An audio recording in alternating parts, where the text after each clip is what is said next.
Samia. Kwa majina naitwa Vanessa Nelson Swai, dada mkuu wa Kisera Secondary School. Nipo kidato cha 4A, Mama Samia Legal Aid. Kwa mimi nilichokielewa ni kwamba nimeelewa kwamba ukatili ni kile kitendo ambacho mtu hufanyiwa kinyume na sheria.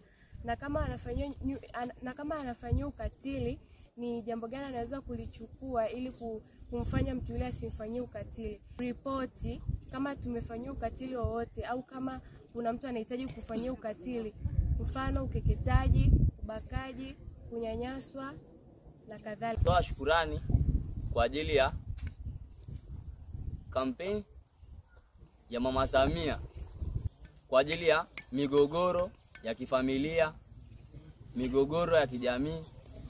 Pia nimeshuhudia mengi katika jamii zetu, mirathi na ardhi pia. Kwa hiyo kwa kampeni huru ya Mama Samia imetusaidia na kwamba tutaenda kufikisha tulichojifunza leo huko mitaani kwetu